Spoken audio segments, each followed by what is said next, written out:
विजय माल्या, नीरव मोदी, ललित मोदी। इन नामों को सुनकर आपके दिमाग में पहली बात क्या आई? भगोड़े। जी हाँ, यही आया होगा, क्योंकि ये लोग वही है जो भारत के बैंकों से हजारों करोड़ों का पैसा खाकर आज इंग्लैंड जाकर पनाह लेकर बैठे हैं। लेकिन भारत सरकार की लाख कोशिशों के बाद भी इन लोगों को भारत प्रत्यार्पण नहीं कर पा रहे हैं। लेकिन क्या आपने एक बात गौर की है क्या? ये सभी भागे हुए लोग इंग्लैंड में ही छिपे हुए हैं, इंग्लैंड में ही पनाह लेकर रहते हैं। ऐसा क्यों है? किसी और देश में क्यों नहीं जाते हैं? क्यों इंग्लैंड को ही चुनते हैं? इस सवाल का जवाब आज हम आपको देंगे। इंग्लैंड में प्रत्यार्पण करने को लेकर कई कानून हैं, लेकिन इंग्लैंड ने साफ तौर पर कहा है कि वो मिलिट्री से जुड़े लोगों और राजनीति से जुड़े लोगों को इंग्लैंड वापस नहीं देगा। साथ ही जिस अपराध के लिए किसी का प्रत्यार्पण करना है, वो दोनों देशों में अपराध होना चाहिए, तभी प्रत्यार्पण संभव है। इसमें इस बात का भी ध्यान रखा जाता है कि जिस व्यक्ति का प्रत्यार्पण किया जा रहा है, उस व्यक्ति को दूसरे देश ले जाकर कैसी फैसिलिटी दी जाएगी और उस पर केवल वही मामला चले जिसके लिए उसे इंग्लैंड से वापस ले जाया गया है। हालांकि पैसे की धोखाधड़ी मामले में प्रत्यार्पण करने का कानून बाकी के प्रत्यार्पण करने के कानून से अलग है, क्योंकि इंग्लैंड में भी पैसे की धोखाधड़ी करना, पैसे लेकर वापस न करना अपराध है।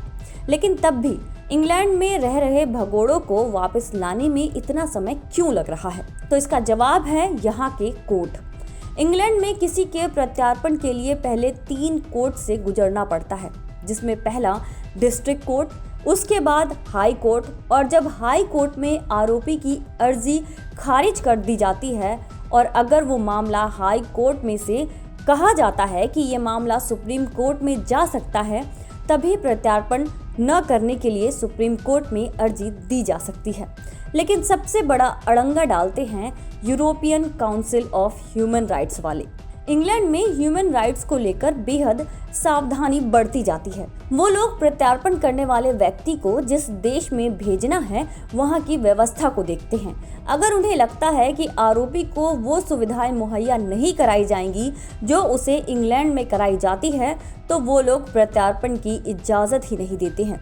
European council of human rights के कारण ही अब तक भारत के कई भगोड़े भारत वापस नहीं लाए गए हैं, क्योंकि इनका मामला European council of human rights के पास ही आकर अटक गया है।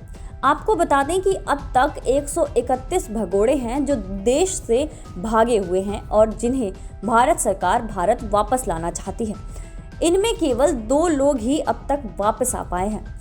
इससे आप समझ सकते हैं कि भारत में प्रत्यार्पण करने का जो नियम है वो कितना लचर है। भारत सरकार चाहकर भी इंग्लैंड पर यह दबाव नहीं डाल सकती है कि वो हमारे देश से भागे हुए लोगों को वापस दे। एक आंकड़े बताते हैं कि अमेरिका और भारत दोनों की ही प्रत्यार्पण संधि इंग्लैंड के साथ एक जैसी है, लेकिन फिर भी अमेरिका के करीब 95% लोग वापस भेज दिए जाते हैं, लेकिन ये भारत के साथ नहीं है। भारत के तो 1% लोग भी वापस नहीं आ पाते हैं। क्या कारण है इसके पीछे? आपको क्या लगता है? भारत सरकार को किस तरह के नियम बनाने चाहिए ताकि इन भगोड़ों को वापस लाया जा सके? हमें कमेंट करके जरूर बताइए।